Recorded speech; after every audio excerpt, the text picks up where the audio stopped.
कई सौ साल पहले की यह कहानी है। एक गांव में रामानंद नाम का एक बड़ा ही विद्वान ब्राह्मण रहा करता था। रामानंद बचपन से ही ब्रह्मचारी था, इसलिए उसका परिवार के नाम से कोई नहीं था। उसका एक बचपन से हरिदास नाम का एक मित्र था। हरिदास जो रामानंद के गांव से 3-4 गांव दूर रहा करता था, वो जन्म से ही गूंगा और एक पैर से विकलांग था।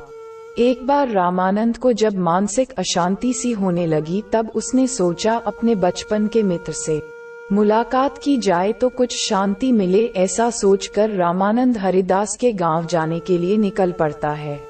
हरिदास के गांव जाने के रास्ते में 3-4 गांव और कुछ जंगल भी आते थे।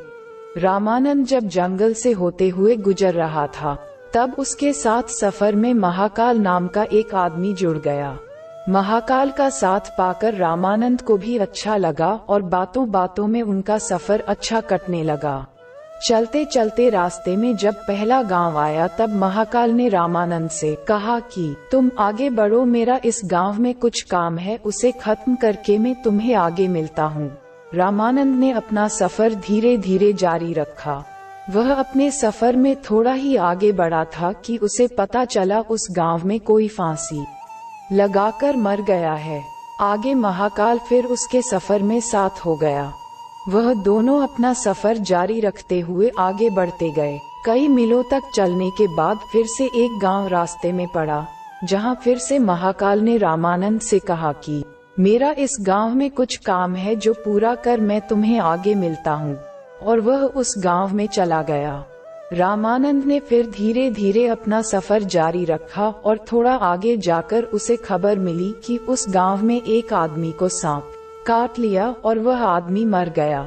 रामानंद सोच ही रहा था कि यह कैसा अजीब इत्तेफाक है कि जिस भी गांव में महाकाल जाता है, वहां कोई ना कोई बुरी खबर आ जाती है कि तभी महाकाल फिर से उसके साथ सफर में जुड़ गया।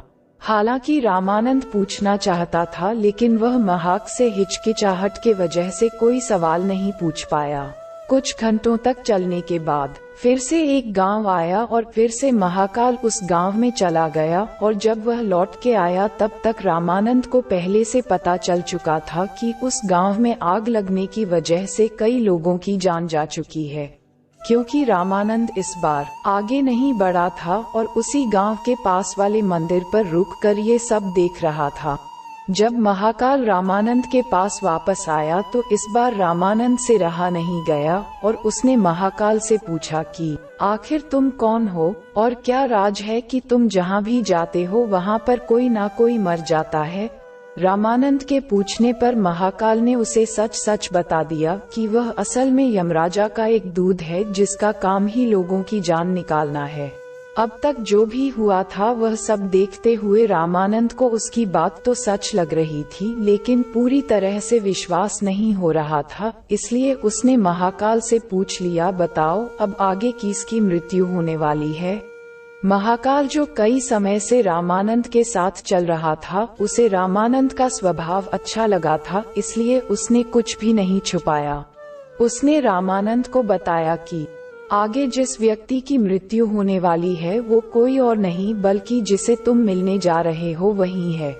यानी कि आगे हरिदास, जो कि खुद रामानंद का बचपन का मित्र है, उसी की जान जाने वाली थी। ये सुनकर रामानंद को दुख हुआ, लेकिन महाकाल ने उससे कहा था कि हरिदास की मृत्यु का कारण रामानंद खुद बनेगा। रामानंद ने सोचा कि मैं हरिदास से मिलूंगा ही नहीं तो उसकी मृत्यु भी नहीं होगी। यह सोचकर उसने हरिदास के गांव जाने का मन बदल दिया, लेकिन तब तक हरिदास हाफते हाफते उसी जगह आ पहुंचा जहां पर महाकाल और रामानंद रुककर बातें कर रहे थे। इससे पहले कि रामानंद हरिदास से कुछ पूछ पाता, वह जमीन पर गिर पड़ा और वहीं पर उसकी मृत्यु हो गई। रामानंद को कुछ भी समझ में नहीं आ रहा था कि यह कैसे हो गया, लेकिन उसकी समझ में यह आ गया था कि महाकाल सच बोल रहा है।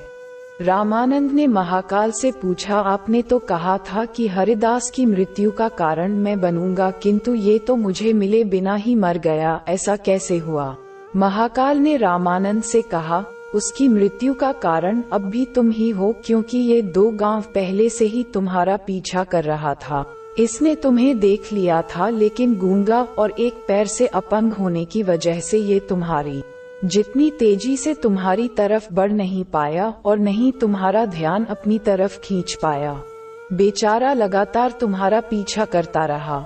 जब तुमने आगे बढ़ना रोककर एक जगह पर मेरा इंतजार किया, तब यह अपनी गति से चलते हुए तुम तक पहुंच गया, लेकिन इस बीच इसने थोड़ा सा भी आराम नहीं किया, जिस वजह से इसे दिल का दौरा पड़ा और यह मर गया।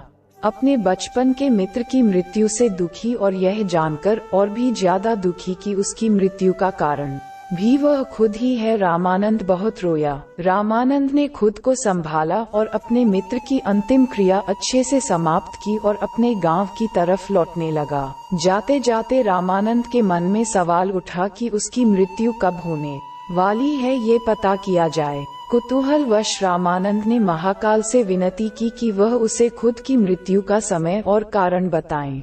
महाकाल को लगा ब्राह्मण काफी समझदार है और महाकाल ने खुद देखा था कैसे रामानंद अपने परम मित्र की मृत्यु को भी झेल गया था और कम समय में ही स्थिर हो गया था। इसलिए महाकाल ने रामानंद को बताया कि तुम्हारी मृत्यु आज से 3 महीने बाद पड़ोसी राज्य में फांसी लगने से होगी। रामानंद अपने गांव लौट आया। आदमी कितना भी विद्वान और ज्ञानी क्यों ना हो, अगर उसे अपने मृत्यु का समय पता हो तो उसे रोकने के लिए कुछ न कुछ तो करेगा ही। रामानंद भी इस बात का पूरा ध्यान रखने लगा कि वह किसी भी कारण और अवस्था में अपने राज्य को छोड़कर कहीं पर ना जाए। फिर भी उसे भूख नहीं लगती, नींद नहीं आती और वह बहुत परेशान रहने लगा। रामानंद विद्वान होने की वजह से उसकी ख्याति उसके राज्य के राजा तक पहुंची हुई थी। जल्दी ही उसकी इस अवस्था की बातमी राजा तक पहुंच गई और एक दिन राजा ने उसे अपना दरबार में बुलाया। रामानंद को जब राजा ने दरबार में पूछा कि क्यों वह इतना दुखी रहने लगा है, तब रामानंद ने सारी बात राजा के आगे बता दी।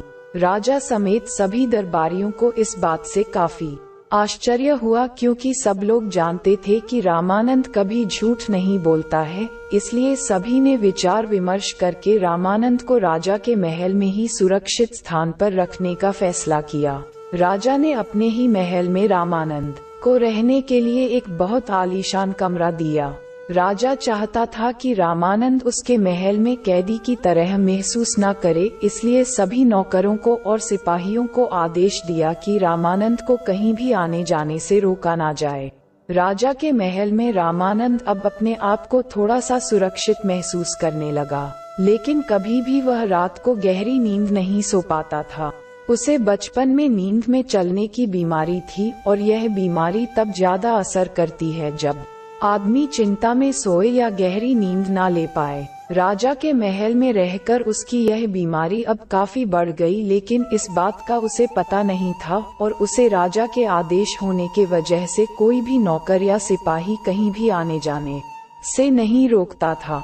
जल्दी ही वह दिन भी आ पहुंचा जब उसकी मृत्यु होने वाली थी। उस रात भी वो चिंता में सोया और नींद में उठकर चलने लगा। चलते चलते वह महल के अस्तबल में गया। एक घोड़े पर सवार हो गया। घोड़ा राजकुमार का था और राजकुमार अक्सर पड़ोस के राज्य की राजकुमारी को मिलने उसी घोड़े पर जाया करता था। जैसे ही रामानंद उस घोड़े पर सवार हुआ, घोड़े ने उसे राजकुमार समझ के दूसरे राज्य में जाने के लिए दौड़ लगा दी और कुछ ही समय में दूसरे राज्य के महल में जाकर रुका। रामानंद घोड़े से उतरकर उसे अपने राज्य के राजा का महल समझकर महल के अंदर घुस गया और वहां पर नींद में चलते चलते रानी के शयन कक्ष में जाकर सो गया।